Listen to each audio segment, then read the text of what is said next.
This is continuous coverage. Continuous coverage. In the trial of Lori Vallow Daybell from the Hidden Killers podcast. Hidden Killers podcast. That it is, and all this weekend, we are playing back for you some of the most intriguing interviews and conversations that we've had about this case, as well as relevant audio, including interrogation audio from Lori Daybell and many others involved in this case. Full trial coverage starts Monday. For now, take a listen back. This is an examination of the hidden human condition. This is the Hidden Killers podcast. With Tony Bruschi. Context is so important in any case that is being examined and followed. And with Lori Daybell's trial approaching in literally about 2 weeks, right around there, we're reviewing the pieces of evidence that have been presented to the public over the last several years, refreshing ourselves on some of these and maybe hearing some of them for the first time. There's a lot of interviews. There's lots of accounts. There's phone recordings of Lori, Chad, their friends, their deceased children. There's a lot.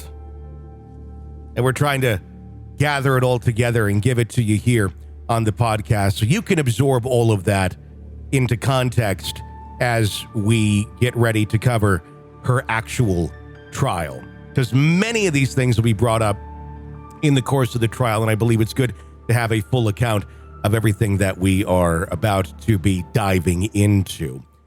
If you are listening to us on the Hidden Killers podcast or True Crime Today, awesome. We're going to have everything there for you.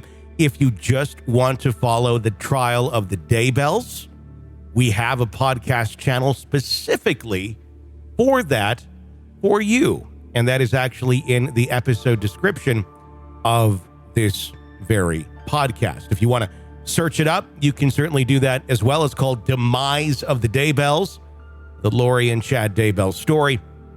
And that's just strictly all Lori and Chad stuff if you want to, I guess, binge everything there. What we're about to listen to here in this segment is not a phone call, but a conversation, an interview in person with the Rexburg, Idaho police between Melanie Gibbs and the authorities. Melanie, as you remember, was Lori Vallow Daybell's best friend for a while, and she had a lot of info on the insights, on the ways of thinking that Lori was, giving out there, or what word am I looking for? Lori was displaying at the times of JJ and Tylee's disappearance, including talking about zombies. So this is that full interview with the Rexburg PD. It's about an hour 42. So just grab your popcorn and listen to another large chapter, the raw audio of the Melanie Gibbs police interview regarding her former best friend, Lori Vallow. I'm recording. Can you check the buttons there for that?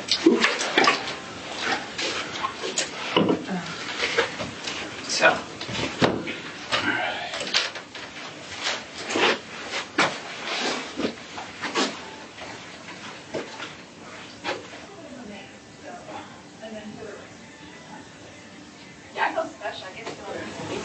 I know, right? Well, that's not good. Water? Do you need another water? I don't think so. No, I think I'll be good. All right, if you do, just give us a yell. Yeah. We'll yell. Hey, hey. How are you? Good to see you. I'm good. Good. Is Duncan going to be around? Duncan's just on another case right now, so if he finishes up, I will let tell you know me that come he in. left. Yeah, no, I like him. He's fun. He's Okay. fun. He's a good guy. He was. I get to work with him every day. Oh, good for you. Except he never wears socks. Odd. So Does he not have sweaty feet? No. He wears those little tiny, what are they called? They're not anklets. Like this? Like the no-shows. Oh, the no-shows. Yeah. Now, see, those creep down to me. Yeah. And then they go under and they make your feet uncomfortable. What's weird about it is when he sits down, bottom of his pants go up, you see his shoes, and there's like that much, because he's so tall, long-legged. Nothing. No socks. So we always tease him about, man, are you wearing socks today? It's almost girly like, because girls Yeah. have more ankle shoes. Or did you cut the little ball off the back of your socks? I bet you guys are fun. Oh, How are you? I'm Been a long good. time. No, I'm good. I'm married now. That's what I understand. Good. Awesome, congrats.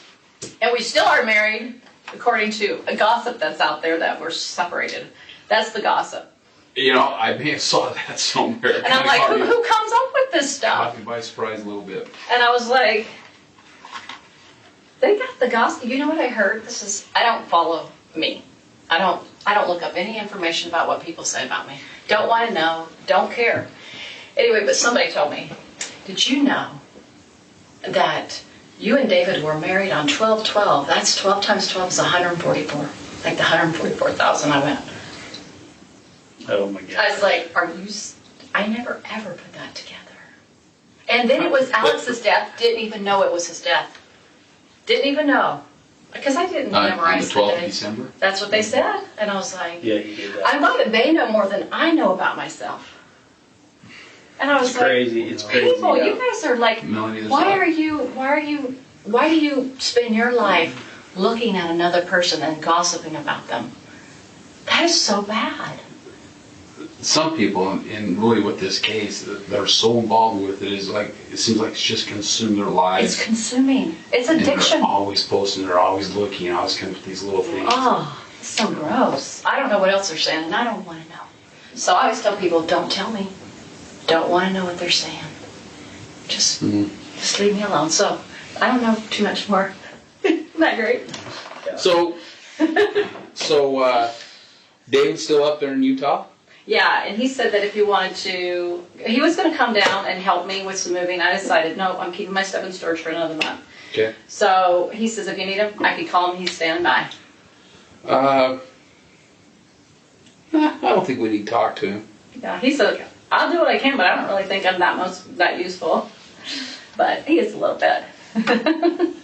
He's useful. He is useful because he's another witness. Yeah, he's useful. He's useful. And a pretty good guy, I think. But there may be an opportunity we may have to sit down and have a chat with him, kind of like we're just trying to butt things up a little bit. Good. Cross T's, dot I's, and then prepare for what's possibly coming here in the near future. The trials. The trials.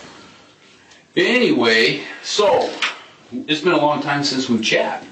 And so in that period of time, Ray, myself, Benny, other detectives gone over quite a bit of stuff. Okay. And also quite a bit of stuff with you. Yeah. So in going over that stuff and talking to other people, more questions come to mind that we may have not known back then. Okay. And so this is where it's important that we sit down and talk with you again and kind of get that all out in the open and try to figure out exactly what has happened here and what it was going on. Okay. Even, when they moved to Idaho, but maybe even prior to moving to Idaho. Okay. So that's what we'll talk about a little bit. Melanie, one of our main objectives here is we are trying to block off any type of avenues here that somebody say we may not have checked out. Okay. Okay, so in doing that, some of these questions popped up, and I want you to be honest with me. And I don't have any reason. I'm always going to be I don't have any 100% reason honest with you. to believe that you haven't. Okay. But what I do want anything that we talk about that you don't think is important, ask it. What I don't want to happen here is Melanie to think, well, you know what? And I don't know if that's happening. I hope not. But something that you might be holding back on us, thinking, well, I'm not sure if I really want them to know that. Okay. Unless they ask me a direct question about it. Okay. We don't want to have to be pulling information out of you. Okay. Just be able to open book and tell us. Absolutely. And it would make this a whole lot faster. Yeah. So, last time we talked to you, we didn't really hit this portion up very hard, but I want to talk to you a little bit about these castings. Uh-huh. Is that what you referred to them as? Or are you new to them? Yeah, I think so. What else were they referred to as? It's been a while since I thought about it, so I can describe how it came about and what it sounded like, if that helps, because I don't really know what else to call it than that. Okay. Does that make sense? Yeah. So you know the idea of casting out is to help evil spirits leave the body, right? That's the whole premise from Christ. Well, I've never heard of it being, well, okay, so I know that let's go back Christ to is Christ. casting out demons. And Yeah. I understand that. That's the premise, that's all. That's all it is. I mean, that's what the idea is to get, if there is an evil spirit in you, then you ask in the name of Christ that evil spirit leave. That's what it's about. Okay. So sometimes in my mind, I'm having a little trouble trying to picture this. Okay. But like, if I look at this, I'm like, such and such has a evil spirit in them. Yeah. I'm not sure I would call a group together to have a prayer and a casting. Yeah. Or if I would just, in my own personal prayer, say, Lord, will you help this person out? Right. I don't agree with it. But I want you to know that's what the idea. Anything I tell you, I don't agree with. But that's how it came about in the time. So, how it started was this. We were in Sulema's house. Probably in January. I don't know how to remember the date other than I was trying to think of sequences, Okay. So, there was Christina and Nicole. Remember them? Mm-hmm. And Serena was there. I was there, Sulema was there, and Lori was there. And maybe Sulema's daughter might have been in the house, but I don't remember. And so she was talking to everybody about that Charles now had this evil spirit in him, okay? So that was kind of what they were talking about. Okay, tell me about that evil spirit. Did the evil spirit have a name? Yeah, remember we talked about it. It's the Ned guy. Right. That's what they Okay. said he was. He All was this Ned person, okay? All right. So she's kind of talking to the girls, and they're all kind of talking about what's going on. And she's like, I don't know what we're supposed to do about this. How do we get, how do I do this? I don't understand what this. So nobody has any information about casting out at this point. And then Christina, she starts talking about something. This was all beyond me because I didn't do the energy work. I mean, I had energy work done to me before, but I don't know how to do it. And I don't know if Christina knew about it or not. I'm not sure. But Christina started talking about, man, I don't know how she brought it up now. It's been a long time for me to remember. I don't know how they start talking about it, but somehow they start talking about casting out somehow. And then they all started joining in. I was listening because I didn't have any comment to make to it. I was like, I don't know. And then they were trying to figure out, she was trying to help solve the problem, like if this Ned is in him, how do we get him out? Or I don't even know if that was the right word at the time, get him out. But Can I stop real quick? yeah. Remind me how she knew that was Ned. Okay, that was, remember when Chad made the phone call? Lori and I were in her house, one of her houses she lived in. Mm-hmm. Not the last house, but the one prior to the last one. Because I remember where I was at certain times, so I remember the house. Anyway, so I remember she was coming in the door. It seemed like we just did a podcast with a couple of men. So we just did that podcast. They left. And Chad calls and says, hey, I want to let you know that I did some research and figured out that this Ned. Oh, it's been a while since I thought about this. Ned. That's right. I'm talking about that. Yeah, you even forgetting details. It's been 2 years, right, or something like that. So Ned's Schneider. Thank you. And Ned Schneider is in him, and she was taken back a little bit because it was a new concept for her. She didn't know about that this could happen. So this was introduced from Chad. Absolutely 100% sure of that. Okay. So then she was ruminating over that idea for a while. They were talking. How are you 100% sure of that? That was introduced by Chad to her. Because I'm watching them talk on the phone, and after that conversation, she shares with me, this is what Chad just shared with me.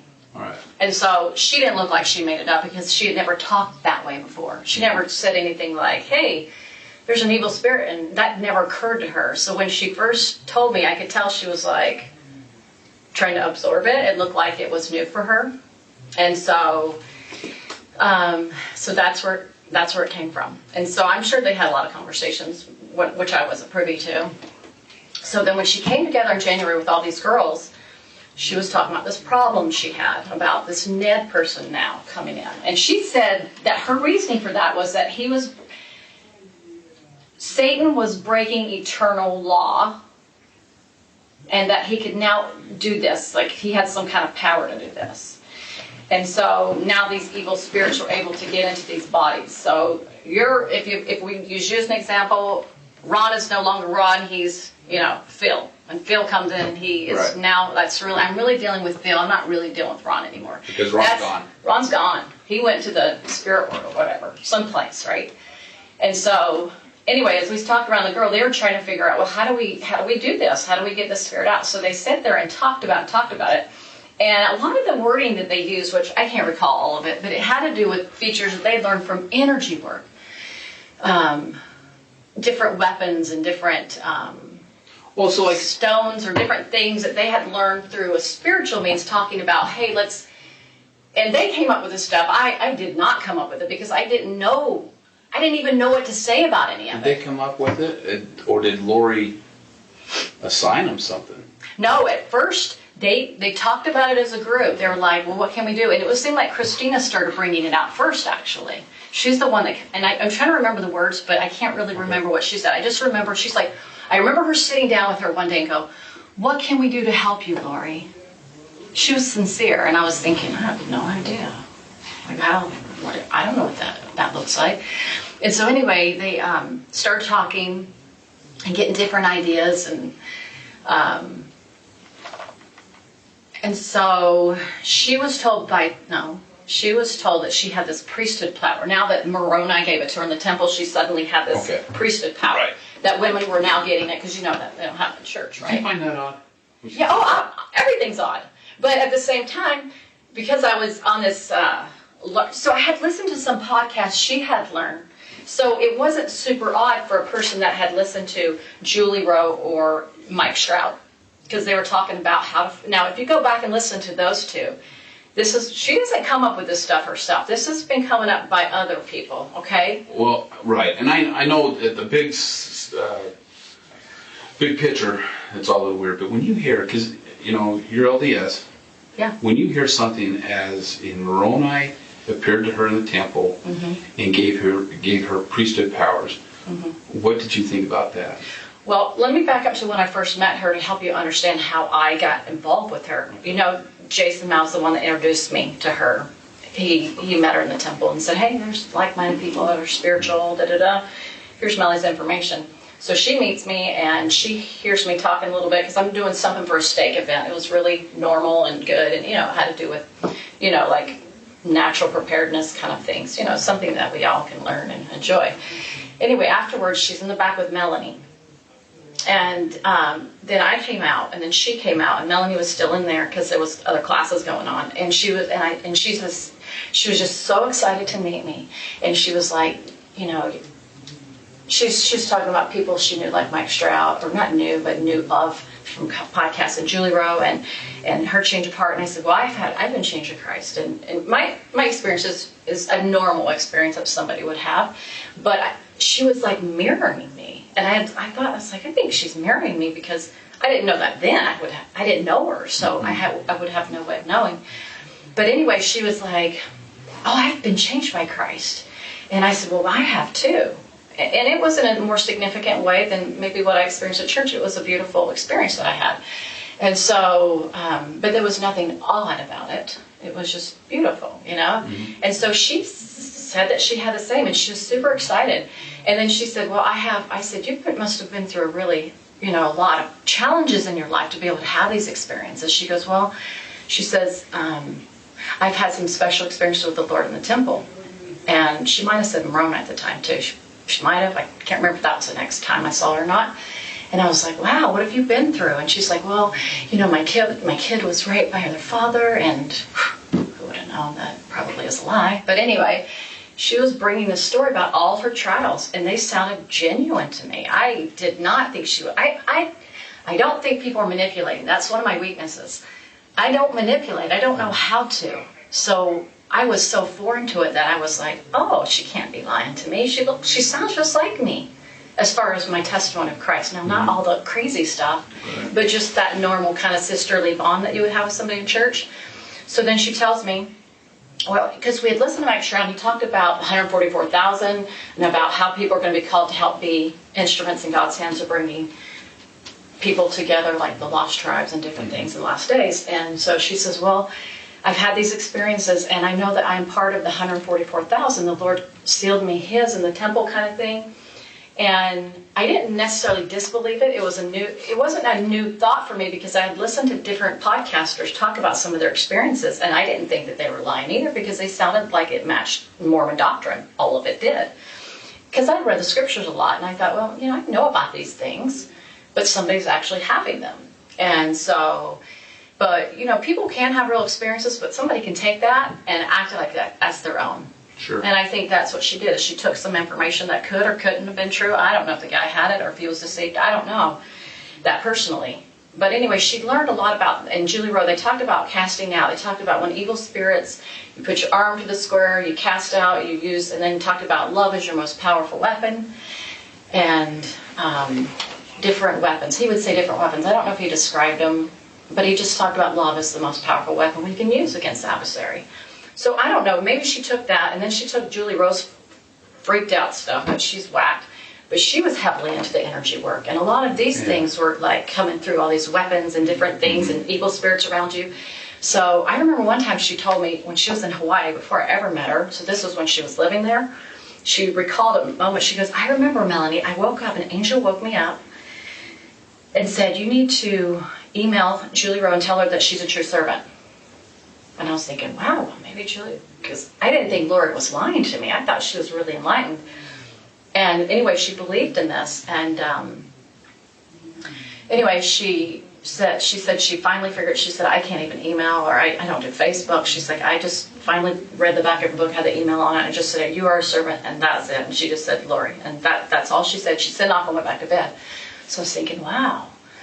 Okay. And so... So when her and I met that day, she's like, I know that Moroni, she must have told me about Moroni, or he was the Savior. I know that he's called me to be part of that 144,000 to help other women. I'm to gather other women, something like that, and help them be part of the gathering kind of thing. Okay?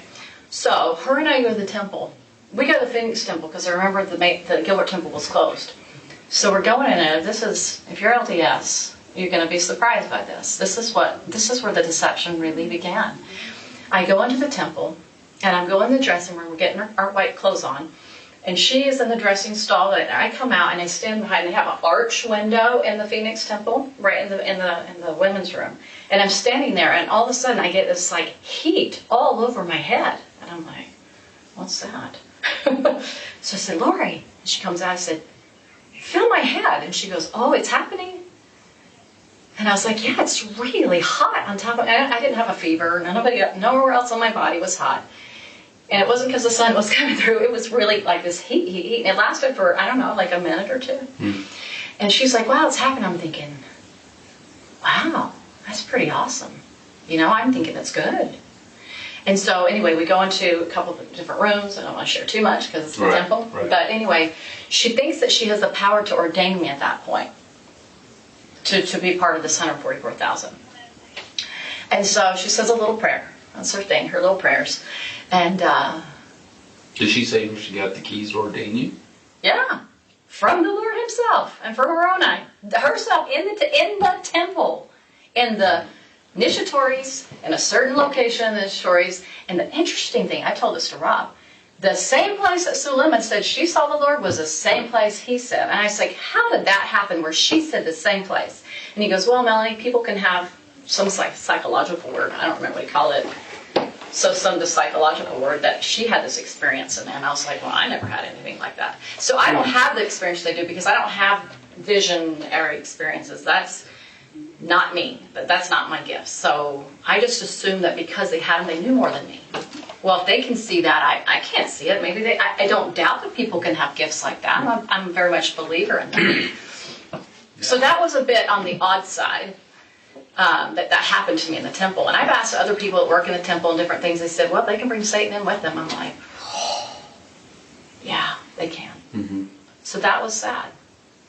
So that's where my confidence came from with her, because I'm in the temple of my God. That happens to me. Sure.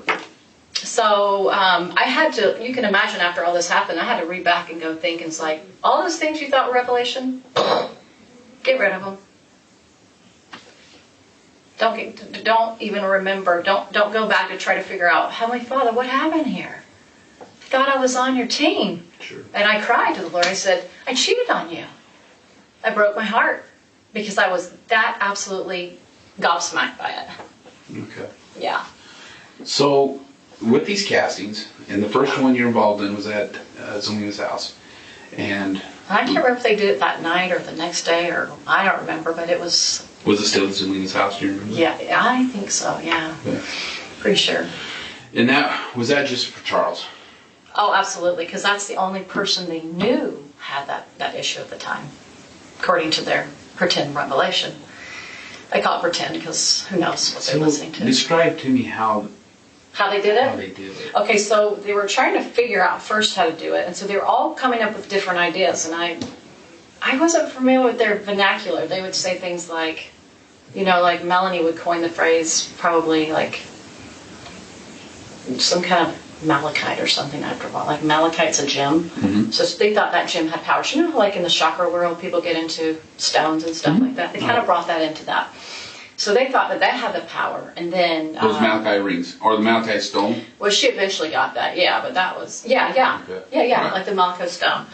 And then I remember Serena having a moment where she was like, we just need to ask... I don't know, it was a question. I remember it triggered something like, we need to ask permission for something. Anyway, sorry, it's been too long. And it was weird that something happened that night that was strange. Sulema and was it Serena? It's almost like they got attacked by an evil spirit. Like all of a sudden, Sulema's sitting there talking, and all of a sudden she can't breathe. Like she's like, I'm having a hard time breathing. I'm like, what is that about? And then Serena, it seemed like something happened to her where something happened to her. And Nicole, or maybe it was Nicole. I know Nicole had something with, Nicole's a sweet, gentle soul, if you ever met her. And she just all of a sudden got really depressed and really heavy and quiet. So anyway, they were obviously opening darkness because anyway. So they would say, well, anytime darkness comes after you, it's because you're doing the right thing. So it's an oppositional idea, sure. Right?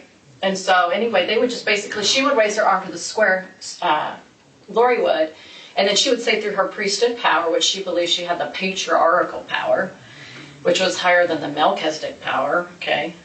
Sorry if this is confusing. I don't know. I'm following you. He's following you. And be patient. and Chad would help groom her into these beliefs and ideas. He would help her believe more and more, like, you're the most powerful woman in the world, right? And so anyway, they would just, each one of them had like a little something to say, like how they could help in a loving manner. It wasn't like an evil or a dark, like a yucky kind of a voice. It was, or I'm mad at you kind of a voice. It was like, come to the light, or, something like that. And so the only part I pitched in was my testimony of Jesus Christ. I didn't have anything else to offer than that, because I was like, well, Jesus did this, and look at what's his name, and look at Paul the apostle, and and I was just trying to share my little part, because I was like, all these people, I don't know. And so anyway, that's just how she did it. And so she would, and I think she kind of did it more on her own as she got more closer to Chad, and everybody's kind of started leaving the group, like Nicole and what's her name, Christina, were out. Mm-hmm. And then Serena was out early. Thank goodness on their part they were out early. And it's only because Lori was getting jealous, or how the jealousy can get in, and she was worried because Serena would call Chad too much, and then Chad was like, well, she has more intentions than this, and then they cut her out of the group. Just stupid stuff like that. So you think that they cut Serena out of the group because Lori was jealous? Well, I think, he would say, this is how it started. He'd say, she keeps calling me. Serena keeps calling me, asking more and more questions. And then he would tell that to Lori, and Lori would talk to him about that and say, oh, she wants to learn more power, and she's actually now getting darker because she's getting like Julie Rowe or something something stupid like that. And then so pretty soon they had deemed her more dark, and she just they just cut her off. Basically means, I'm not going to talk to you anymore.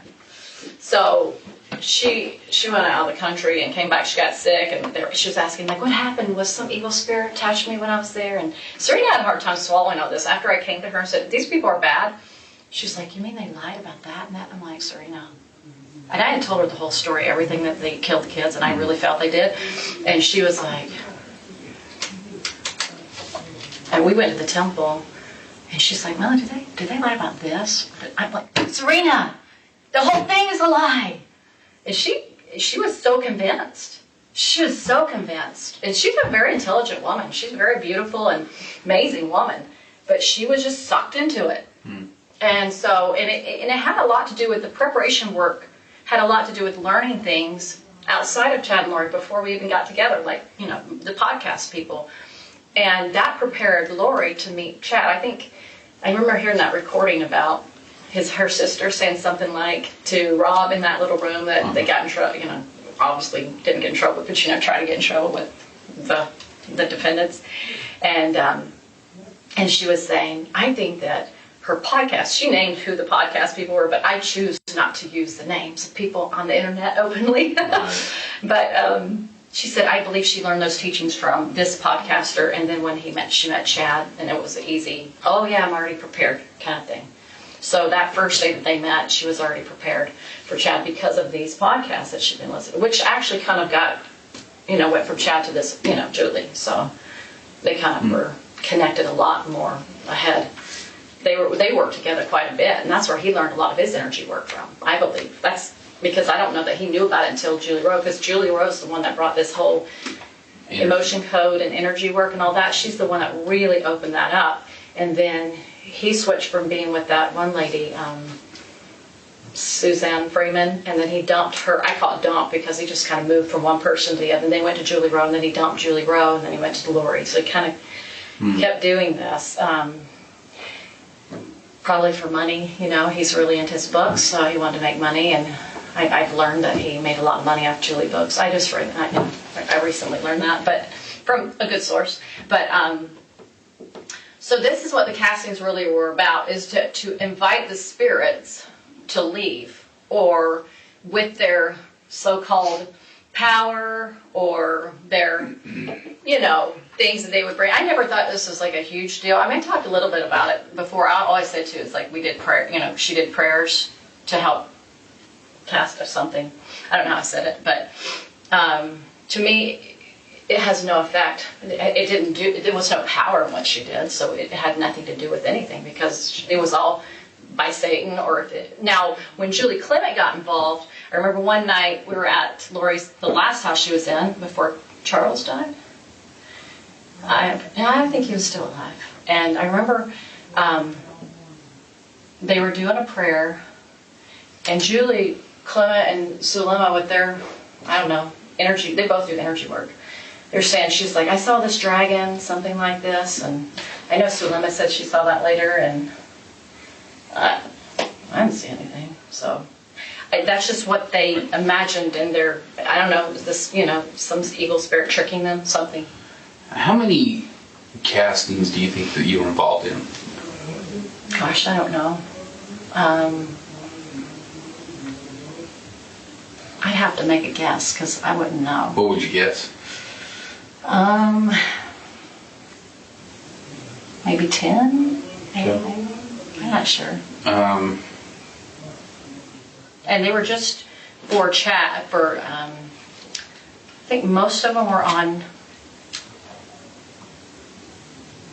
Charles, and not the kids. And Tammy, I mean, I know they probably did. I don't know what they did with the kids. I don't have any idea on that part. They probably, I'm not sure on Tammy. Maybe? Well, let me ask you about Tammy then. Yeah. Was Chad there, or was it just Lori? Well, they did, there was one, I can't remember who it was though. Sometimes these things, I don't remember all of it, because sometimes I was often detached from a lot of it because I was involved in my own personal life. Sure. So I necessarily was, you know. And I know I'm asking a lot for try to reach back and grab. Yeah, so we were in a circle, we were holding hands, and Charles had passed away, so it had to have been somebody else because Charles was dead. And Sulema, they started Sulema. She started talking about she was into, moving the earth and the earthquakes and all that. You probably know that. She thought she had the power to do that. And I remember Chad and Lori said something, and I don't know if anybody else said anything. So who was it?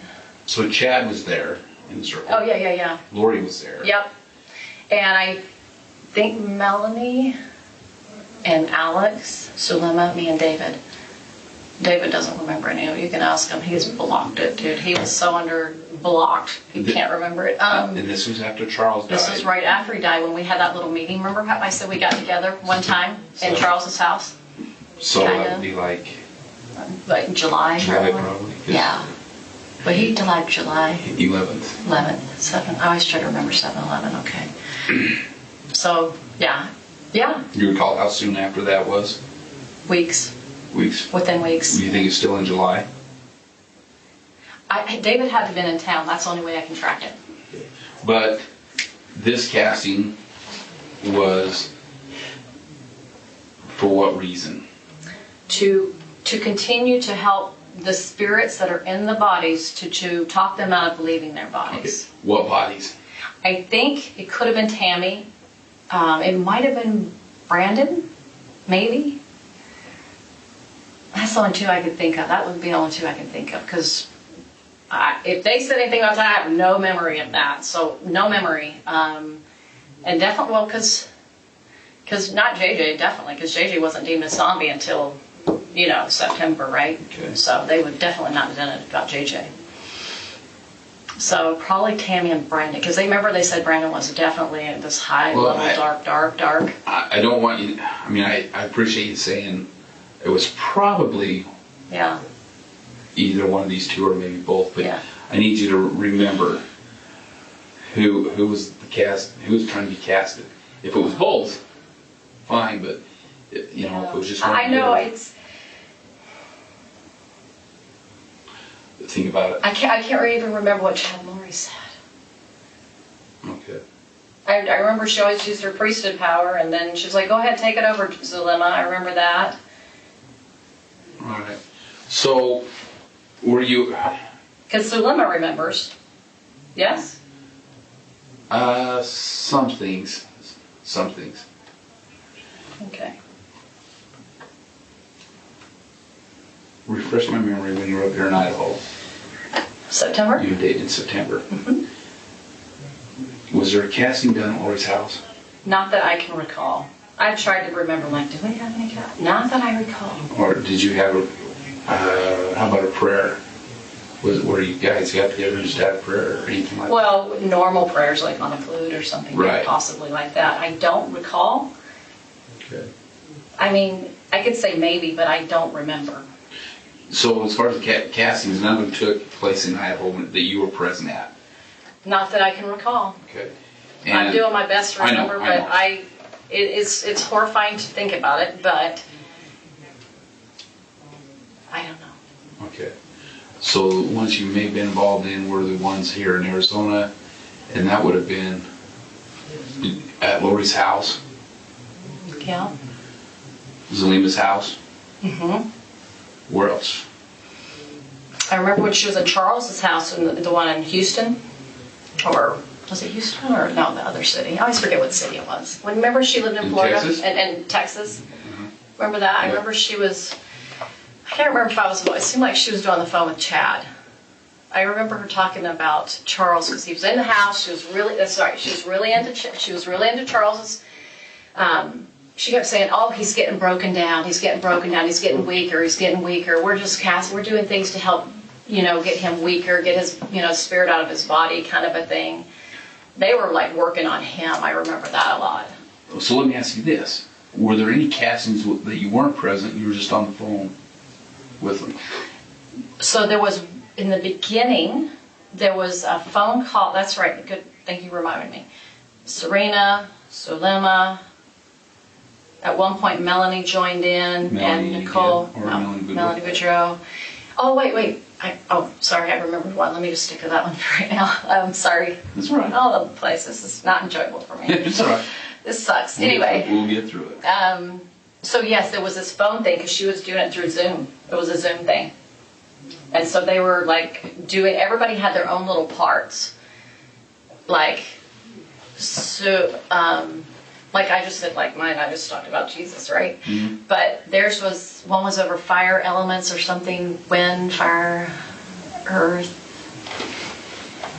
I don't know, just they came up with some funky words. And not that they were horrible words, they were just not usual, putting them together in a sentence kind of thing. I don't know how to describe it. Mm-hmm. It's very unusual. So yeah, they did that a few times on the phone.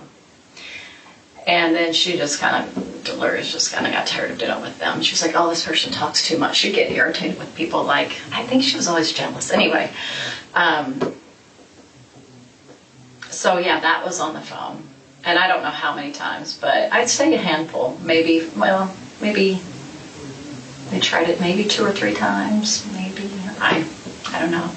And then one time, okay, so you know that house she moved in the first time, Alex's house, right after she left Charles the first time? Mm-hmm. She went to Alex's house for a while. She had Serena on the phone, and Melanie was new to it, and she really didn't know what was going on. So it was the first time Melanie was exposed to it. And I remember we were holding hands, and I remember she said, my hands got really hot and they got really cold. I was like, okay, not my experience, right? And then Serena kind of related to that. They were talking on the phone. And that was the night she came up with this idea, this map thing of zombies in the world. Arizona, Utah, Idaho, da-da-da-da-da-da. And then she's like, okay, Chad says, and she'd be on the phone, how many zombies in this state? She called him by name, Chad. I knew she was talking to him. How'd you know he was talking to him? Well, I just did. I just did. I mean, I don't know. I knew it. I'm sure she did, but I just know she was talking to him. Who else was she going to get this information from? I don't know. No, she was into him. She was way into Chad. She was infatuated with him, big time. There was nobody else she could ever talk to about it. Nobody else could have given her that information. Nobody. I guarantee it was nobody else. I just know it was him only. Because who else is she going to call? She doesn't know anybody that talks like Chad.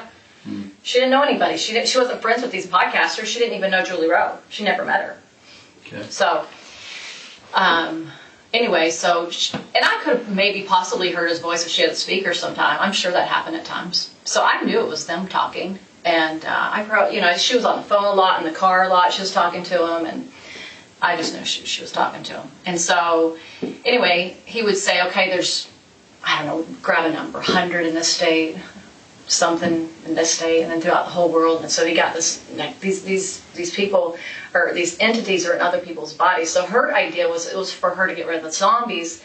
The idea was for her thought she had the power to cast out, she'd say in the name of whatever, and with her power. And then he would check, oh, there's none left in the state, So anyway, that's how she did it. So anyway, I remember that conversation was kind of going on that night. And then, I don't know the heck they were talking about that night. I don't know who, I'm sure it was Charles. And I think it was probably for the world too. It probably was. And anyway, everybody was just holding hands. And anyway, they all said their little, whatever they could come up with, they think of that would help encourage the spirit to leave, or encourage them. And it wasn't done it didn't seem like it was done out of any unkindness or anything like that. It was just a matter of, like, if you were to invite somebody to leave. I think they started using different weapons that had light in them to help that encourage that spirit to come out of the body by those words. But it had no power. So I haven't worried about it since I've left Lori. I was like, she didn't have any power. She can't hurt me. I'm not worried about her. So obviously I didn't believe in it to the level of worrying about my life, right? So that's kind of it. I mean, is there something you're kind of looking at that might help you more? Well, I really want to just dive into these. Yeah, to kind of understand them. Yeah.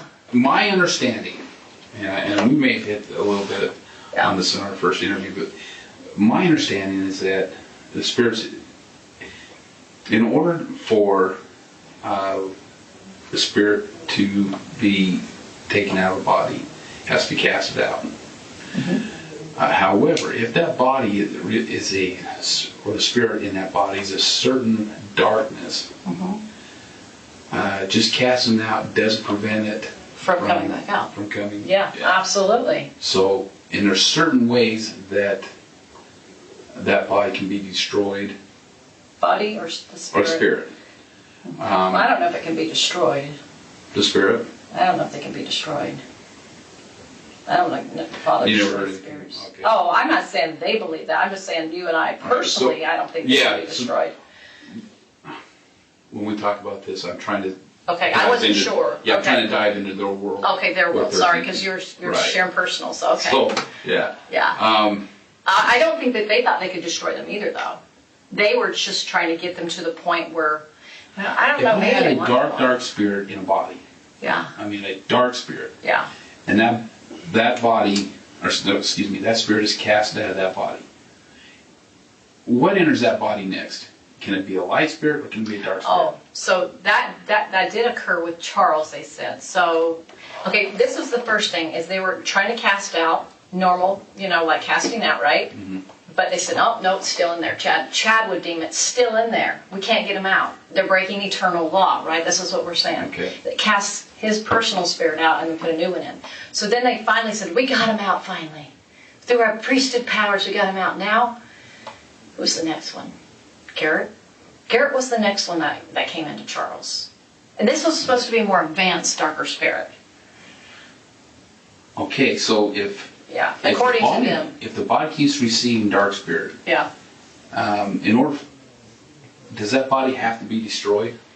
Oh, no, not, see, they were learning. It was never figured out. This was Chad pretending more and more along the way, is my opinion now. It's like, he was just like, okay, that didn't work, but what can I come up with to keep Lori happy, right? And let me just figure this out and come up with, I don't know if he even played all the way through, because Lori was so pushy about being with him, and I think he was so infatuated, which you and I both know he was with her. I think he just got more creative in his darkness. And I think it just went on line by line by line. I don't think, that's my feeling. I could be wrong. Maybe he had the whole, some people say, a writer, knows the end of it. I don't know. All right, so let me ask you this then. With these castings, we know that, I think we know, it was with Charles. They tried casting Charles. Yeah. They, at one point, tried casting Brandon. I think so. It feels familiar, I'll just say that. Because they deemed him as really dark after, right about the time probably either right after Charles died, because then they were trying to help Melanie, because now she would go hooks into Melanie. She got totally taken out by Lori. And Brandon is all these things, and he's now, not only is he dark, he's actually, we found out more about him. So first he's this. Oh, wait, we discovered more about him. Now now we know he's actually a high level, he's like up there with Hitler kind of thing, right? Right. And yeah. Did they ever say that? He was one of the Hitler crowd. He was one of the group that associated with Hitler. Mm-hmm. Was he? Yeah, did you know that? I must have missed that somewhere. Yeah, well, you're not missing much. But Tammy. Oh, so Tammy was, let's see.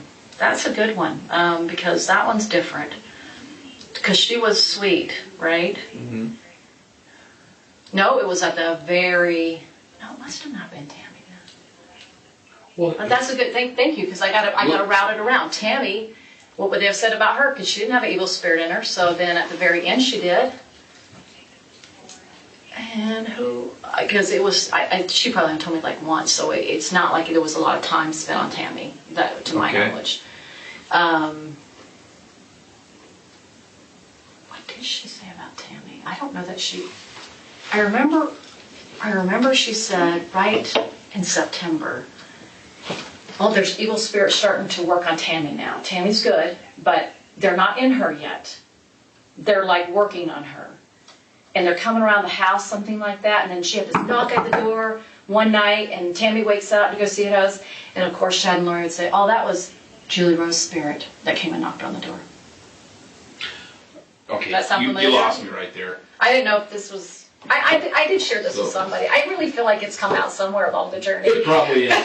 But you gotta understand, man, there's so much that's coming out here. Sometimes we have trouble keeping straight. I don't blame you. That's why I keep saying, call me. If you have like a brain cramp, Melanie can help me sort me out, because I can at least I got my memory. Yeah, that's why we're here. I know, but I was just saying, when you're going through stuff and you're going through all this stuff, you need to keep it collective. Ask me, because I'm going to tell the truth. Nobody's going to tell it like me. All right. So tell me again about the knocking on the door. So something about one night there was this is what Chad would tell Lori, that Tammy woke up to a knock at the door, and then he would say, maybe to Julie, I don't know. I mean, to his wife, I don't know. But she told me that he said it was Julie's spirit knocking at the door. That's what woke her up. So that was one indication. And it seemed like there could have been other things. I can't recall. But she just said, I felt this feeling of like they were kind of like around her house, these evil spirits. That's what it felt like when she was telling me. Right. So you know how you feel things, you picture it, but you don't have the words to describe it. That these evil spirits are now trying to get a hold of her. Oh, and then she says she's starting to question if he's seeing somebody else. Lori was. Or no, Tammy was. That's what she would tell. So that's how they knew the evil spirits were in her, is because now she was starting to, and I don't remember what she said, something like, are you seeing another woman? Something maybe like that. Do you know when that was?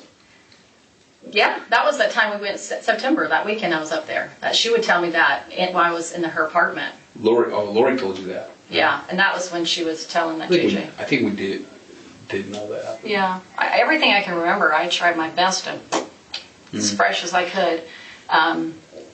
Yeah, I did share. I feel like I shared it. It feels super familiar with me sharing that. Anyway, so, but she didn't tell me when she got in her spirit. I think after she died. So I didn't know, and I don't know that she ever said who was. She was trying to describe it, but I don't even remember what she said. Can I interject really quick? Yeah. Yeah. Let's go back to the castings, because we're kind of getting just sidetracked just a little bit. Okay. So back to the castings. You participated in about 10 of them, and then some over the phone. Roughly. Something like that. They were mostly on Charles, if I can remember, if not all of them. There might have been a few that weren't, but it felt like they were, if not all Charles. And Lori would start it, and you would go around the room. She'll always. You'd go around the room, and each person would say something. I have something to say.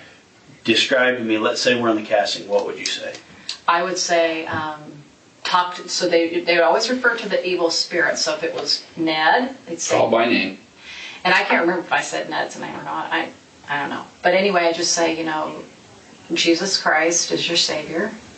Come to Him, and remember that you can always repent and come to Him. So it was my testimony of the repentance and the power of the Savior. That was what I'd say. So I'd say, just like I'd refer to Paul the Apostle, that he went through a hard time and he came to the Lord and he was able to be forgiven.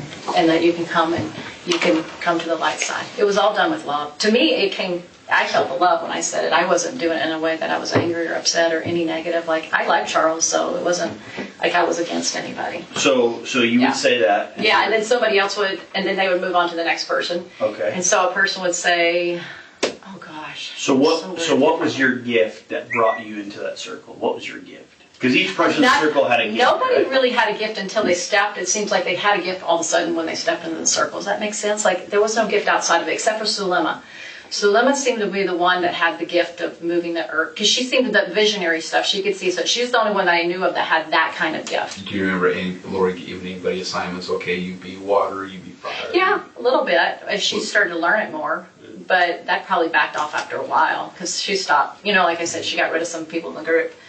So then it kind of just branched off to her and Lori would do a lot of it on their own in the temple. And I'd come and see them in the temple later. I was like, hey, what's going on? And she's like, oh, we just were talking about how to, do this and da-da-da-da. Zulema and Lori? What? Who? Lori and who? Zulema. So they'd be in the temple doing it sometimes.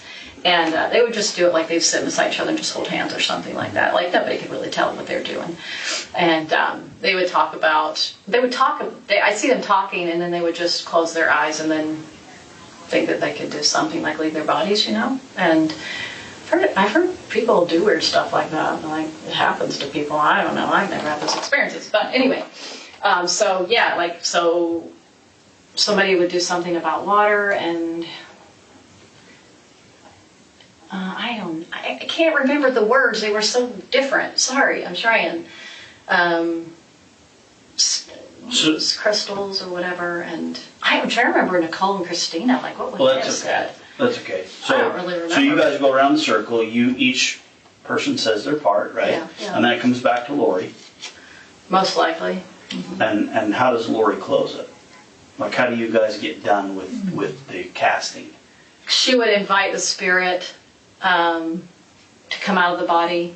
And I think a few times, if I remember now, it's so long since I thought about this, Sulema, they would try to, what's the right word, seal it up or something like that. Seal it. Like sealing a Like blessing? the sealing, yeah. Like try to seal it where they could, that light energy that was going into them that would cause that evil spirit go, okay, I'm going to leave now. So they were trying to invite it to leave now. And,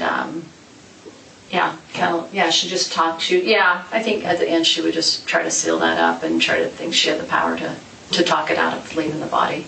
And that's something you believed in at the time? I kind of believed in it. I didn't 100%. It's hard to 100% believe in anything that's not true. So at the time, I thought, well, I don't know if this is effective or not, but it seems that's the direction she's going because she doesn't know what to do about this evil spirit in the body. I don't know if it's working or not because she's saying one time it's here and then I said, Chad, say all the body left. So when the first entity first left, Ned, it got really weird after that. Actually, she called Chad. She's like, "Did we get the body? We had a prayer. Did we get the spirit out?" Because he would be the one that deemed it, and he'd say, "Yes, it left." And then, well, where is it? And then, what is his body dead? Because they thought maybe his body would drop dead, which never happened. So she thought that Charles was dead. Okay.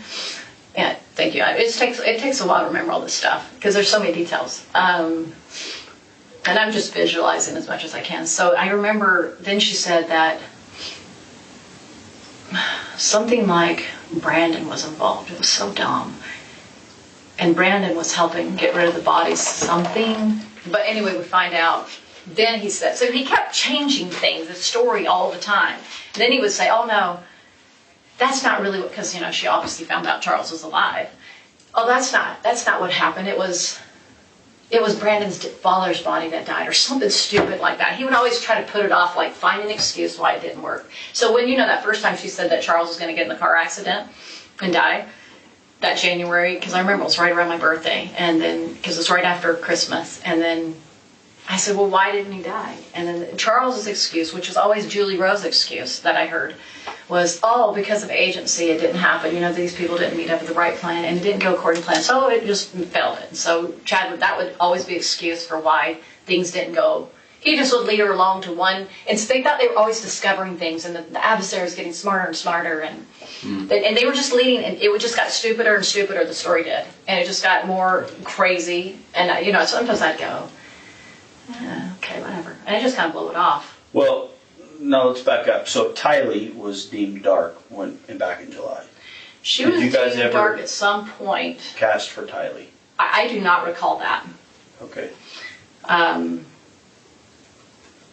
But I know at some point she was called dark, and Who called that? well, probably Chad would tell her, because Chad was the one she would go to. And I remember I said this out loud to you guys, is she used to think she got a lot of revelation, but now that Chad's in her life, she just relies upon him more. So she kind of didn't think she had the power anymore because he seemed to have more power than her. Do you know at that point in time if there was any tension between Lori and Tylee? There was always tension. Was there? When wasn't tension. I mean, it was from day one that I met her. I walk in the room. I super good with teenagers. Love them. Hi. She's like, if we were each other, I was like, hi, and she didn't even want to look at me, and she was probably thinking one of her friends that she just totally dumps me on. Who knows? But she would never contact me. I did one time try to be affectionate and kind to her, and we were sitting at the table. We're going to California with her friend, and we're sitting at the little that wiener place. I forgot the name of it. Anyway, that fast food restaurant, the Wiener Schnitzel? Well, not that one. The Schlotsky's? Yes, I don't even know how to say it. We were there. She said it was one of her favorite places. I like food. Yeah. See, she said she was big on food, and now she loved her fast food. If you didn't know that, she did. And so we were sitting there, and I just, just like try to put like Tylee's hair, women just do that kind of stuff. And I just pulled her hair off, and she was like, meow. You know what I mean? I was like, and I didn't take it personally. I knew her mom was her mom. Like, she had a rough life. I was like, whatever. And I think it upset Lori. That kind of upset her. I was like, you don't need to be upset. But anyway, so she didn't think she was dark at that time. That was another time. That was earlier on. And I know this stuff, bringing it up, can be kind of embarrassing to think that I actually bought into some of that Absolutely, stuff. It is. But it's super important that if you did buy into it, you let us know. Because we've recovered text messages and conversations between you and Lori, or you and Zulema and things like that. So there's some things where it shows that you actually believe that Charles was a zombie. Well, like I said, to a certain level, I believe it, just like Zulema. But remember me asking her the last time I saw them, I said to him directly, it's like, and this was just to show you where my beliefs were, and Zulema's. I said, I'm not 100%. Now, here we're not influenced by Chad and Lori because they're not in the room. This is us three now, alone, without their influence. And Alex. So here we're in Zulema's home, and I remember he's sitting right by the door, and she's in the kitchen, and I'm right here. And I go, 100% of the zombie thing, I'm still not 100%. Okay? So that's what I said. So he goes, 100%. And then she goes, I'm still getting my answers on that. She goes, I'm still not 100%. So that's what our conversation. Now, to me, if she said that, that means she didn't know that they died, or they were, whatever, they're missing or whatever. I don't think she was privy to that because of her comment there. She didn't seem like she knew what was going on to me. But this was after they had moved to Rexburg. This was like a few weeks before he died, so this was what? Charles. No, Alex. This is right before Alex died. Yeah, so this is after they moved to Rexburg, they came back. Yeah, this is after they went to Rexburg, and they already were married. They just got married. Zulema and Alex. So when I say, I went along with the text because I was trying to believe in it, and I was trying to, but there was always that little part of me that was like, you're going to have that. You're going to have that doubt until you ever had doubts about something, but you go along with it for a while because you kind of, and then you're like, So I'm not denying that because I told you I was gullible. So it's just that I didn't 100% believe in it. I never 100% believed in anything, but she was so convincing when she come around you, she would just like make you try to believe it more. You know what I mean? It's like when you have something, you ever try to believe in something and you keep talking about it to keep convincing yourself of it? Multi-levels are great at that. You just try to talk yourself into it. And so, but the 100% was never there, even though it made it sound like it. Even Lori doubted it. Because she made a few comments, and I remember her seemed like she could have been in the last house she lived in when Charles died in. If he's a Satan, he's a good one. Or maybe she was in Texas too. It wasn't one of those. So I'm just saying, how do you 100% believe in something that's not true? It's very difficult to. This time that you were with Alex, Zulema, and you, where was that at? That was at Zulema's house. And did you have a conversation at that time with Lori and Chad? They weren't in the room. When was the last time I talked to them? Well, remember I was already coming down. I thought you said that you talked, or you just got to talk to them or something. No, I said we weren't talking to them, so we weren't in their conversation. Like, we were just talking, the three of us. Oh, okay. So I want to make that clear that they weren't under our influence. They weren't trying to influence us. Okay. I was trying to say we three got to talk without them in the room, which really... Because they left? No, but they were wherever they were. Okay. I don't know where they were. And it wasn't that you hadn't been on earlier with any phone conversation or anything? The only phone call that I've shared with everybody, which is the truth, is when I was coming down from Utah. Remember, it was the Thanksgiving time. And remember I said I did the three-way call, and I called them to say, hey, let's say a prayer. I'm worried about them. Zulema got on the phone call. She didn't really seem like she understood what was going on. Because I asked Laura, I'm like, does she know what's going on? And she's like, oh, yeah, she lied. Anyway, so when I was listening to Zulema, I was like, I don't think she understands what's going on. I got that feeling. She's like, what is this about? I just want to make sure that... So that was the last conversation I had with her, was that conversation on the phone when I prayed, when I had a prayer. I was worried about, they said the kids were being kidnapped. Yeah. Okay. Well, actually, I was in the car with David, so he heard it because we had it on the speaker thing. Right. And so anyway, so that was that conversation. And then it got busy for me. I was doing Thanksgiving. And then I went over to their house. And anyway, it was the last time I saw him. And he said, I 100% believe in it, Melanie. Alex. And so this is the thing, is I think because he 100% believed in it, he had to, because at this point he had probably killed the kids, is my guess. He probably did it. I don't know. I'm guessing. Maybe you guys are guessing too. But he 100% believed it. And she didn't 100% believe it. And then when I called her, when I realized, oh, holy cow, I called her. I tried to talk to her. She was not there yet. What do you mean by that? She just... I said to her, Sulema, and I don't remember the full conversation because I was in fire in my mind, like, holy cow, right? I am freaking out. But what I do remember is I said, there's something seriously wrong here. I said, the gut of my stomach says something's seriously wrong here. And she goes, that's just dark. I said, no, there's a difference between gut and dark. This is gut. And I said, do you have a testimony of Chad and Lori? Do you have a testimony of that? What is your witness? And she goes, well, I have one of Chad. When he gave me a blessing, shortly after meeting him, I had more visions after that. And she goes, I'll get my witness about Lori. And I said, well, I don't know what I described, but I just described it and I didn't believe who they were. And I said, I'm going to be going to the police. And I remember it seemed like I talked to her maybe twice, and probably the last. So I said, I'm going to the police. And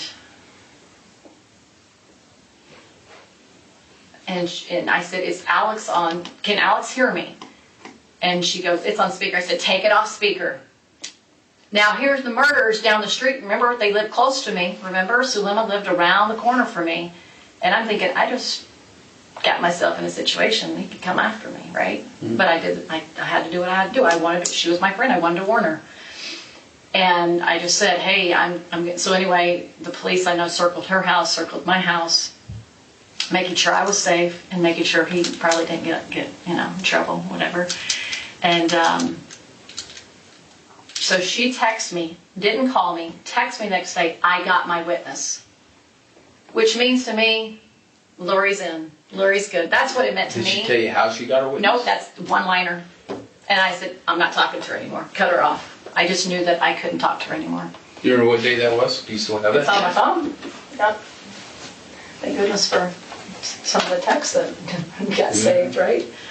And then she told me she never wanted to have anything to do with me again. At that same time? No. It would be after he died. After Alex died. So she was still under the influence of children, so Lori at that time in her life, so, okay.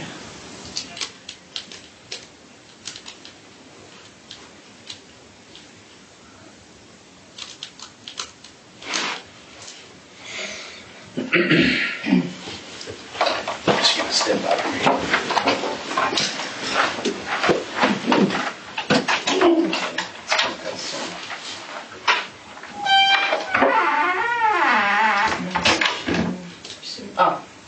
December 6th. I received my witness today.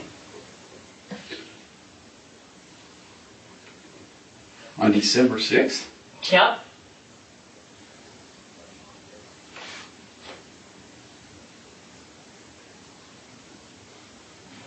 What is this?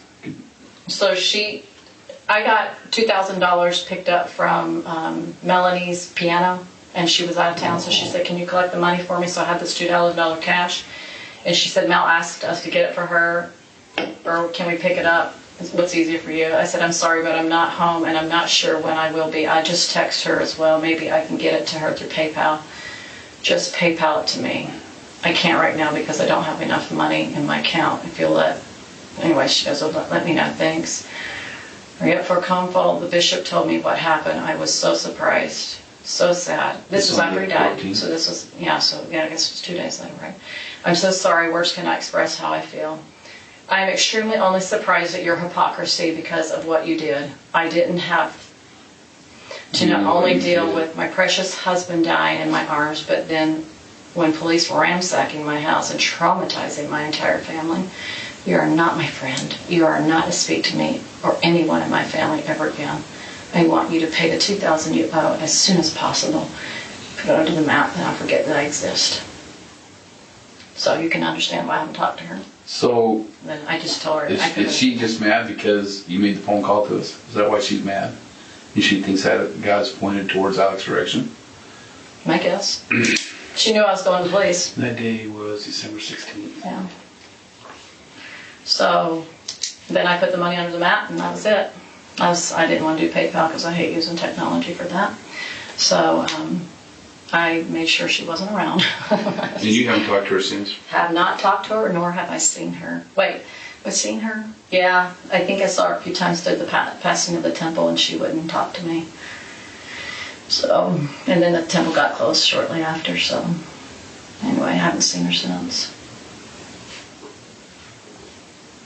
Yeah, so sad. One of my friends, Kelly, she saw her at the temple after it happened, and she was like, "Oh, Kelly, my husband died. Can you see him? He's here with me." And she's like, "I don't see anything. I don't see spirits." So Emma, she's going on about how he was her husband. I mean, she was deceived so much. So sad. It was very sad. Mm-hmm. She did not know how evil he was. I mean, all that I've learned about him didn't sound like he had a good past, you know? That's interesting. Yeah, so I believe her energy work is the one that got her deceived. Because she could communicate through the veil.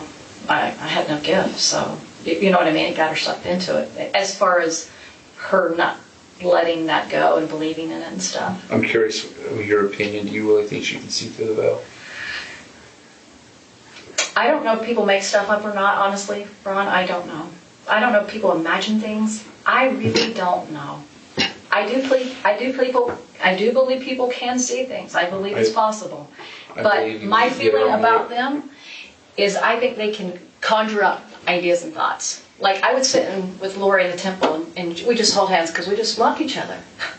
And she said, "Oh, Heavenly Father and Mother came to me right here, Melanie. And they were talking to me." And I was like, I didn't think she was lying in the temple. I never thought she was making this stuff up.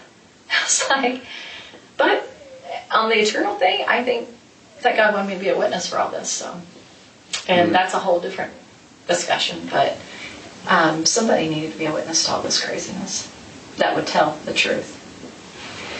So there was a part of me that's very innocent because I don't think you're lying to me. I wouldn't make a very good police officer because I would think everybody was telling the truth that came in to see you. And then I learned more about my life, and I'm looking back at my former spouse, I'm going, oh, things I couldn't see before. And it's called deception or manipulation. I wasn't even aware of that. Like, people do that. I didn't catch it because I don't know how to do it. I don't understand it. But when you experience it, it's painful. I'm going to get a little personal with you here and ask some personal questions, but I'm curious with your relationship with your previous husband. Mm-hmm. Was that relationship with your previous husband kind of in turmoil before Chad and Lori showed up on scene? Oh, absolutely. We had challenges for the whole marriage. Okay. Yeah, it was a hard marriage. Did Chad? Did they encourage me? Yeah. Actually, they discouraged me. Did they really? Well, they were saying, "Oh, I see you." This is what he would say at first. "I see you and your family going to a mountain in camps, and I see your husband and your family with you." But he gets upset and he leaves the camp, and then he shortly dies after that.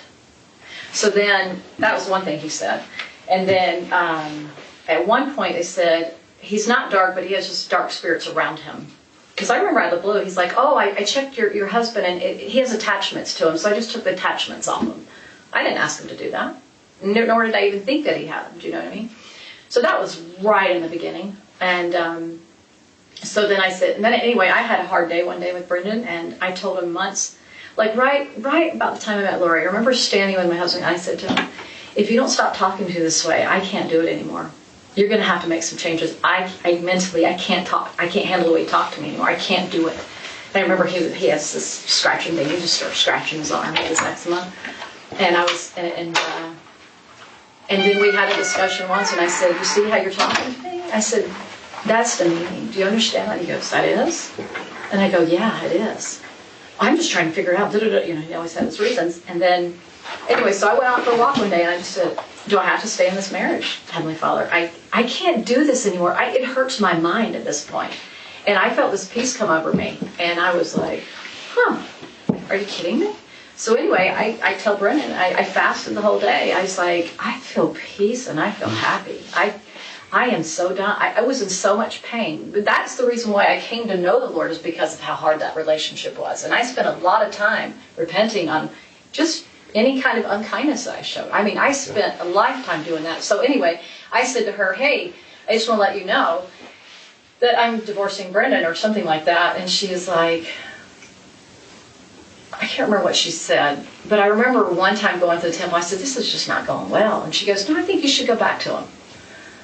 And I was like, yeah, I'm kind of sensing that too. Everything's just hard, you know, like he's getting upset and the kids are da-da-da-da. So she was actually, believe it or not, she encouraged me to go back with him. And then I got to a point where I was like, I got to do what I need to do. And actually, this is interesting. I told Brendan the whole story after I talked to all of you guys before it hit the media. I wanted him to know face to face. I said, I want to tell you what happened. Because he's the father of my children. He needs to know these things. And I told him about Chad and Lori and the whole thing, and he was just like, oh my gosh, you know, he was shocked. He goes, well, probably a good thing you divorced me. Because they probably would have tried to come after me like they came after Brandon. And I said, who knows? And I thought, wow, that was the statement of the year. I'm going to ask a question, and I do so with a little bit of reserve because I don't want to sound too... It's going to be a weird question. Okay. But it is what it is. You know, you can... Do you ever feel like that with Chad, there was ever a point in time that Chad was wanting to bring you into any type of relationship? I never felt that from him. He did contact me, but I never felt that, you know, the thing that him and Lori did. I never felt that kind of a romantic, no. But one time he contacted me, and I'm sure I shared this briefly. 6 months before I met Lori, he texted me on Messenger and says, hey, Melanie, I just finished my last book, and I'm going to be in Arizona. Do you think you can help me with a get-together? I said, sure, I'd love to. And then I contacted Jason Mao, and I said, hey, well, Chad's coming to town. Why don't you guys both do a duo together? And so they both were like, he's like, sure, that's fine. And so then I got the word out, like, hey, they're both coming to town. So anyway, when I picked them up, I'm so glad I did this. I picked them up from the airport. I had somebody in the car with me. Whew, glad, you know, because who knows? I don't think he would have said anything about these multiple lives. He hadn't told me about that, so I didn't know anything about it. But I had, her name is Janelle Littlebear. She was with me, and her daughter was with me. So anyway, we went to the place that he was going to speak, and then we had a lot of craziness going on with the air conditioning. But anyway, and then I said to him after, you know, it was all over, I said, do you mind giving me a priesthood blessing? I could really use one right now, you know. And I looked up to him at the time. I thought he was this great visionary. And which I don't even think he's a visionary by the record now. Now, maybe I said it earlier on, but now that the more I learn and ponder, I'm like, I think he made it all up. Anyway, so he gave me it was just a nice little blessing. Anyway, but he never, I didn't feel like he was trying to come on to me, or maybe he used me just to get his book sold there. But when he met Lori, it was a totally different energy than when I met him. So that's just letting you know. Of course, I never had any type of interest in him at all, because you can tell why. So he was not somebody I'd be attracted to. You know what I'm saying? But plus, I was married too. Okay. Sorry, it's loud. Let's talk a little bit about the night that you were at the apartment in Rexburg. The night that we believe that JJ came up missing. Yeah. If I recall right, you guys were doing a cast, and Alex had already taken a podcast. Yeah, I knew what you meant. and Alex had taken JJ, gone to his place, and later we know that then he brought JJ back. Yeah. And because I don't have any paperwork right in front of me, he went upstairs with JJ. Is that correct? Is that what I remember? Do you remember, you mean like when we were doing the podcast and then he came in the door with him sleeping? Yeah. Mm-hmm. Yeah, I kind of went that way. So he goes upstairs, and do you know where he went when he went upstairs? Just because he went into Lori's room because he wasn't in David's or I's room, my room. Those rooms are empty, so he had to have been in there. And then you didn't see him again that night. Who? JJ? Alex. He left. No. And Jay left. JJ's still up there. Yeah. And I never saw JJ either. Right, but Alex left. You watched him leave. Yeah. Okay. Well, we heard the door open and close, and we probably said like good night or something. I mean, maybe we're podcasting. Who knows? Do you recall seeing him walk out with JJ? Not walk out. Mm-mm. No, okay. Just walk in. Okay. Just walk in. That's right. And when he left the first time, we didn't see him take him. We just know he had him because she said that he had taken him. Right. I don't recall that. I just remember he wasn't there. But the time he left, so he brings JJ in, and then he leaves again. He did not take JJ out of the room or out of the apartment. Mm-mm. Okay. So you get done with your podcast. Everybody goes their separate way, and everybody goes to their bedrooms. Yeah. And David, I recall David having his dream. He woke up. Yeah, funky. Did he come and get you and tell you? No, I was actually laying beside him when it happened. In which room? In JJ's official room. Okay. So he woke up and you were at the side of him? Yeah. And tell me about what happened from there. His heart was beating. He was distressed. He said, I just had this really bad dream. And then he kind of sat up and he was just, and he just was, I said, well, tell me about it. And he's like, it was just so dark. He's like, I saw an earthquake and I saw people hurting and I wanted to help them and I couldn't, and something like that. That's what it feels like, remember. It was like his heart was hurting. Like his whole body was under distress. When he has dreams, they're like lifetime dreams. You know, some people dream vividly. I do not dream like that. He has incredible dreams where he feels everything in his dream. So it affects him at a totally different level. Okay. So that's what happened. So then I think, oh my gosh, maybe some evil spirit, because, you know, they were always talking about it. So I text Lori and I text Chad. I'm like, I don't remember what I said. Probably, are you awake, or something's wrong with Chad. David, I don't remember what I said. I just remember trying to get to them. So I said, I'm going to go get Lori, see if she can help out. The door was locked. And so I was like, I don't know. She's not, I don't know if I should try to wake her up, or I just decided just to come back and see David after that. So you tried the door handle. It was locked. It was locked. Did you knock on it? Maybe. I probably did, but there was no answer. I don't remember if I probably did, but and I did actually. I think I tried calling her too and texting her, and I think Chad. I think I tried calling him. I thought maybe he could help out. Neither one of them responded to me, as you probably can tell in the text. You probably saw that. Nobody responded to me, so I just went back to bed. And then we woke up next morning, and she was happy chappy. How was David? He was better. He felt better. He's like, that was a bad dream. And then we would tell them, like, hey, he had a bad dream last night. And she's like, oh, that was Julie Rowe. He attacked her. Once again, throw Julie into it. From a distance. Chad said Julie Rowe attacked David? Well, Lori probably said it, but, you know, she always went through him. So when I say it's kind of, they're both. Who knows? They both. And then I don't even know what I believe anymore, what she says that he says, because she's such a liar now. At this point, I'm like, I don't know anymore who said what, but between the two of them, they came up with it. Oh, they always throw her into the bus, you know. And it's because because right before earlier that day, we went to that lot where, you know, that land was going to be for sale. And so we were talking to a friend of Julie Rose. His name was Keith Levitt. And Keith Levitt was there with his wife, Suzanne, and then the realtor was there. And Alex was there. But Lori wasn't there. David thought she was there. I said, no, she went home after that. He goes, I forgot that. Anyway, and so anyway, because we saw her, we thought, oh, she's going to tell Julie Rowe. Keith is going to tell Julie Rowe that we were there because he saw us, because they're really tight. Keith and Julie are super tight. So that's why they threw that, you know, Julie Rowe attacked him that night because, you know, da-da-da-da. Do you remember by chance what Lori was wearing in the morning when you guys got up? She was typical wearing spandex pants and spandex shirt. I don't recall. But that's usually what she had on. Was it the same clothes that she had on the night before? Oh gosh, I do not remember. I know that's kind of a tough one. I don't remember details to stuff like that. It's not one of those things I pull, unless it stands out for a reason. I wish I could tell you. Okay. That'd be good to know, but I don't know. She usually had new clothes on every day, if I can remember. It seemed like she had fresh clothes on every day. She was kind of into her clothes, so. All right. That night on the 22nd, Yeah. try to remember as best you can, okay? So, it's a Sunday, Yeah. right?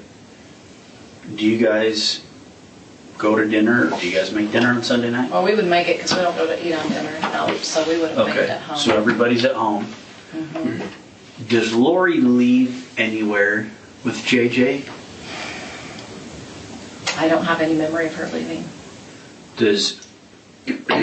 So you sent a text, correction, Lori sent a text to you around 8:30 that evening saying that something to the effect of, hey, I'll be there shortly, JJ woke up, she's getting him back to bed.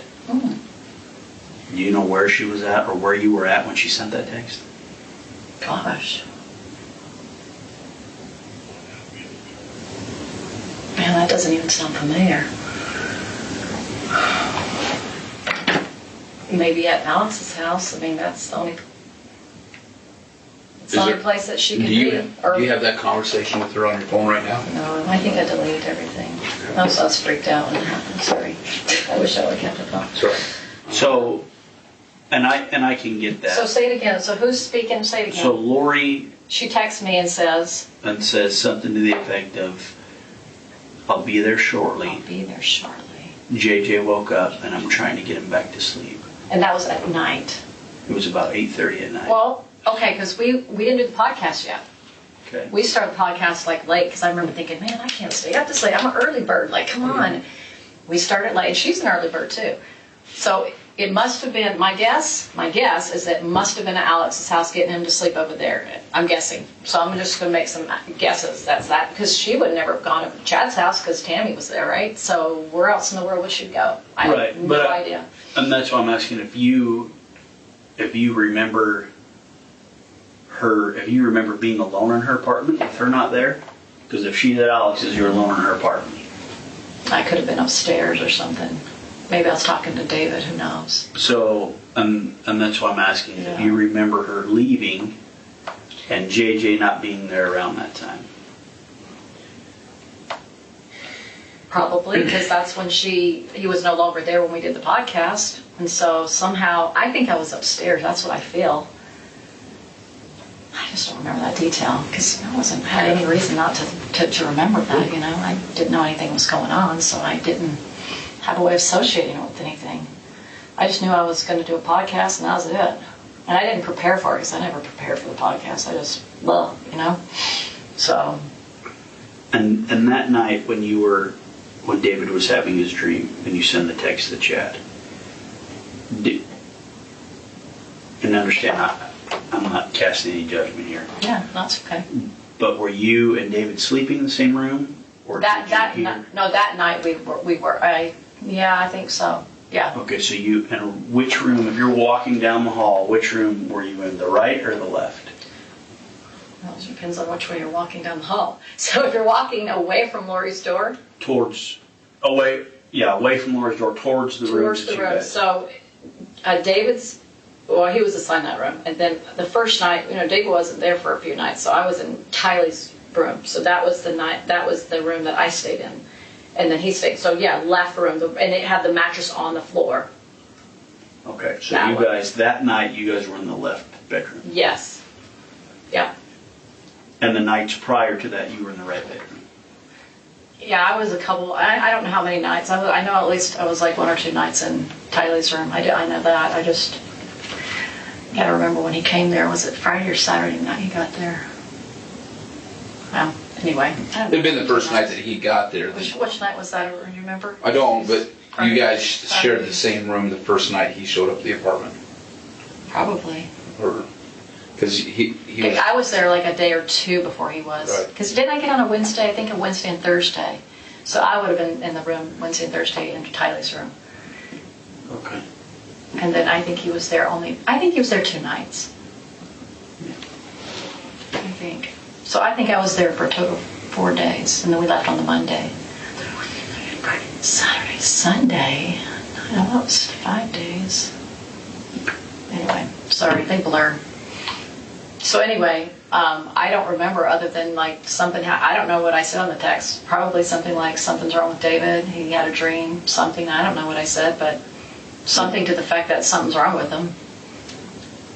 I just thought, man, maybe somebody, evil spirit. That's all I could think of. That's all I could think of. Because I was like, why is he traumatized in this dream? It's pretty intense. Anyway, it was bad. And so after you went and knocked on Lori's door, I don't know if I know I did this. tried the handle. My guess is I probably knocked, but I just decided to come back. I was like, well, she's probably sleeping, so I'll just leave her alone. And then you got. I hate waking people up. It's not my favorite. So what was your intent in going in there? To see if she could come and help with a blessing. Like if she had some, it's like, hey, David's strong. Can you, do a blessing? Help with that, because that's what she was into. So that was my intent. Okay. Because I thought maybe she would know what was going on, because she seemed to have all these, experiences with the other side of the veil and Jesus all the time. Like I thought, well, man, maybe they can help out. Okay. Yeah. So, again, we're asking these questions because, it may be something that the defense wants to hit on. Sure. I mean, you never know what Right. they're going to want to talk to. Well, and I could see that angle. Just like, well, why were you contacting them in the middle of the night? Well, he had this weird experience. I don't know what else to say. And so when we talk about this stuff, it's for that purpose, right? Yeah. So that morning, when David talked to Lori, did he express any concerns to you about JJ's whereabouts? Did he express any concerns David. to me? Mm-hmm. I don't recall him expressing concerns. On the drive home, did you guys talk or text Lori or chat? No, I mean, what would we have said about JJ? Just, I know that he questioned her, like, where is JJ? Let me see if he has a zombie in him. And he didn't believe it. I mean, I don't remember. Was he saying that kind of mock? Or was he really? No, I think he was genuine. Okay. Yeah, he's not a mocker. He's pretty genuine about these kind of things. I just don't remember that full conversation. And that's why I asked, because if he was concerned, right? Oh, JJ has right, a like he zombie was, in him. yeah. It would be, I would think that maybe you guys would maybe discuss that, if you could remember a discussion on the way home, because it was kind of a long drive, right? And then during that drive, there was 3 or 4 phone calls that you made to Lori Okay. during that drive, and do you remember what that conversation was? Wow. It's jogging my memory. Holy cow. I know it's a lot to remember. Well, you could have asked this like a long time ago. That would have helped. Just, Well, and I don't even know if I would have remembered, because it wasn't significant enough for me to remember. There's certain things I remember, and some things I'm like, don't remember that. It's possible we could have talked about it. I mean, it's highly possible. Do I remember? I don't remember the words. How do you remember how she was? Her tone, her demeanor on the phone with you? Was she? I don't even remember the conversation. That's the hard part. I don't even remember talking to her. Is it normal for you to call her 3 or 4 times in a day? That's not unusual. There were periods of time where she talked to me more, and then she'd move, and she'd be maybe focused on Melanie. So if she was focused on somebody else, she wouldn't. But I was with David, so, it didn't happen as much when I was with David. So it went through, gaps here and there where I did and didn't. In the beginning, yeah. And then when she moved and stuff, it started getting a lot less. I don't remember the conversation. I'm sorry. I'm sure she probably talked about those things. That's all that seemed to be on her mind all the time.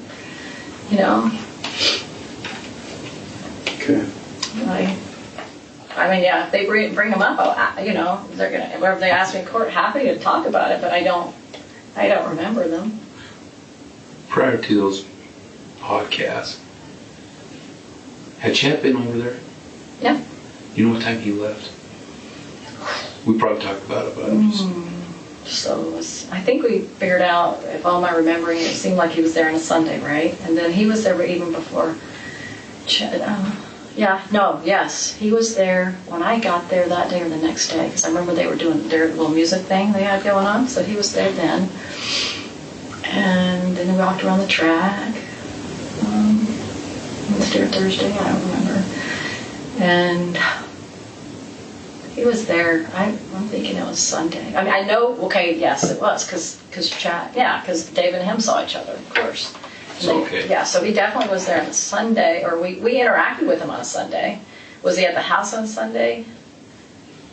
Anyway, he was at one point, I remember he was in the kitchen at one point, and I remember David was there, so I just remember they were both in the house at the same time. Do I remember exactly when it was? No. But he always seemed to like to go home because of his wife, so he didn't want to upset her. I had that feeling, something like that. So he probably didn't stay too late. And he was not there when we did the podcast. He was gone already. I bet you got a lot more information because of the text, so you guys know a little bit more about their whereabouts. They were always texting each other. But who knows? You know more than me. So, 23rd.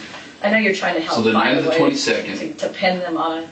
I know. I wish I could just remember more. So the 22nd would have been a Sunday. 22nd Sunday, yeah. Okay, and that's the night of the podcast. And that's the night that David got there? No, he got there, I think the day before. Or was it on a Saturday?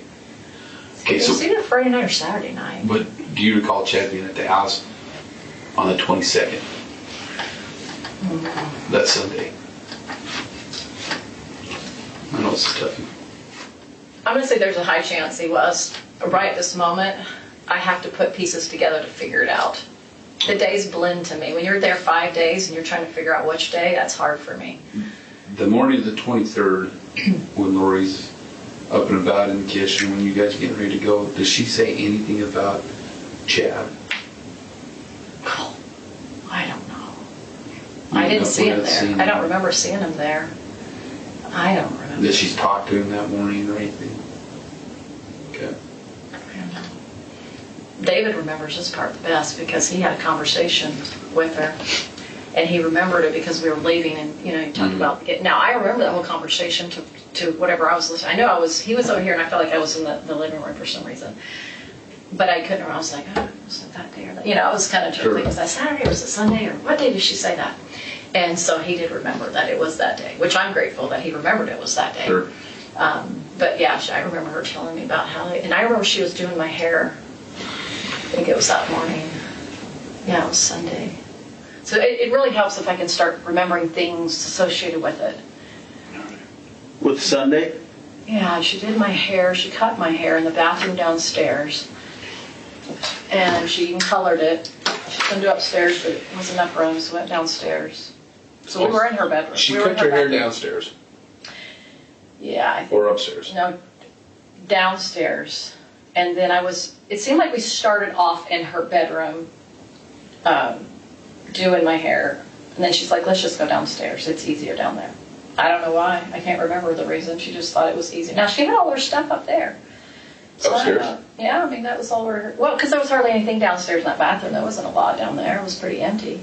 I remember. There was probably a few things in there, but not much. So it was small.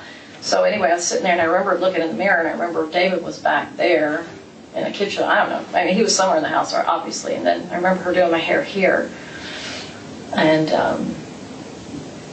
her cutting it. And David didn't like my hair short. So anyway, it's a long story. But anyway, she's just trying to trim it up. I remember it was like off a little bit, and there was pizza boxes or something, and JJ was trying to cut them something.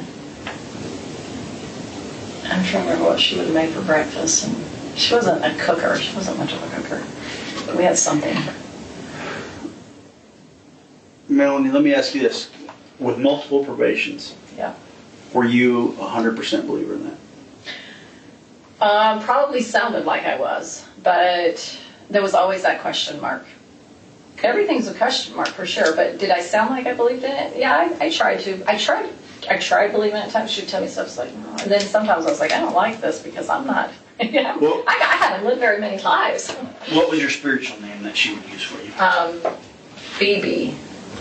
Phoebe. I don't remember if she had another name for me. Man, it's the memories. And then how were you related to her? How were you related to Lori? So she was Joseph Smith's, but I forgot his name now, but one of his descendants, right? One of his great-great-great-great-grandfathers. So he was his great, Joseph Smith. Anyway, her name was Mary Smith, and he was, whoever the other Smith man was, I forgot his name now.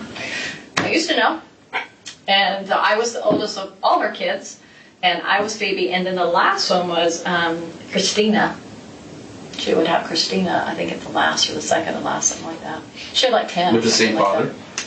Uh-huh. Yeah, so she only had one husband in that one, according to her. Now, I don't believe that now, just for the record. Right. I do not believe any of this stuff. So Lori was your mom? That's right. Okay. Yeah. Because there's times you call her mom and some messages. Yeah. Did I 100% believe in it?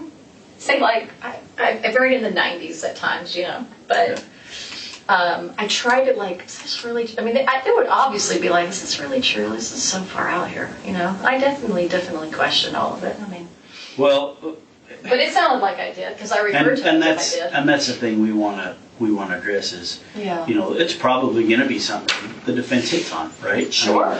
Based on all this stuff, reading the text messages and the conversations, it looks like you were probably closest to Lori more than anybody in that group, even probably more than Zulema.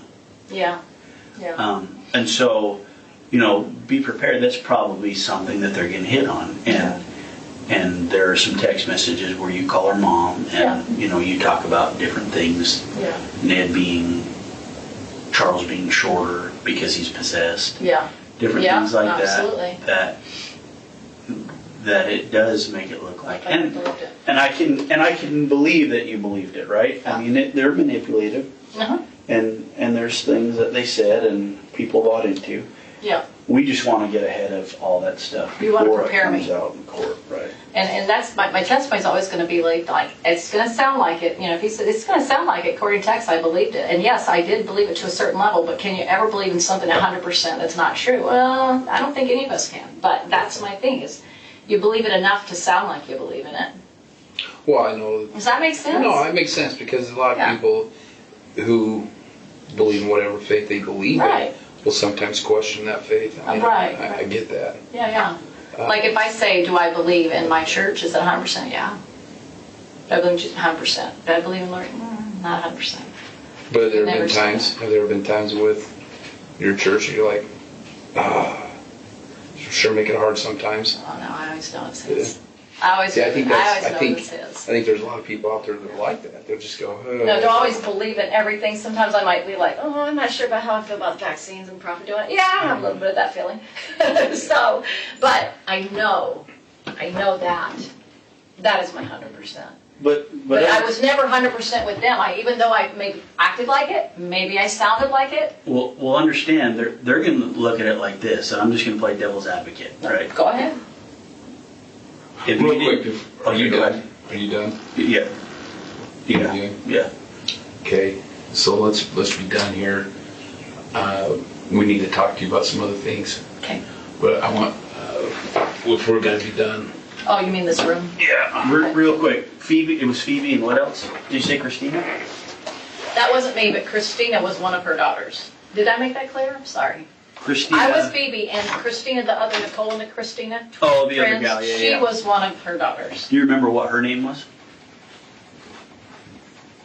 If you asked me, I might remember, but if I can come off the top of my head, no. This is an examination of the hidden human condition. This is the Hidden Killers Podcast. The Hidden Killers Podcast. With Tony Bruschi. It's spooky.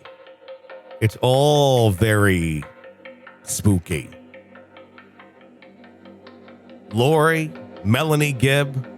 I know how you're friends with someone like Lori, and maybe that's how you you get friends and all of a sudden you start hearing the craziness. You're like, wait a second. Given the Daybells also believed the only way to rid a person of a dark spirit was by killing them, so the person could be at rest for the rest of their life. So, Melanie was kind of in that camp for a little while, it looks like, allegedly. But I think drew the line where, you can't kill your kids, because that's kind of wrong. I should probably tell somebody about that. Spooky stuff. There's a lot more to come as we continue to unearth audio around the trial of Lori Daybell as that slowly inches closer and closer to reality. We'll have it here for you, so you have the full context of this case. Be sure to press subscribe wherever you download podcasts. You don't miss any breaking updates on the stories that we're following here for you. My name is Tony Bruschi. Stay with us.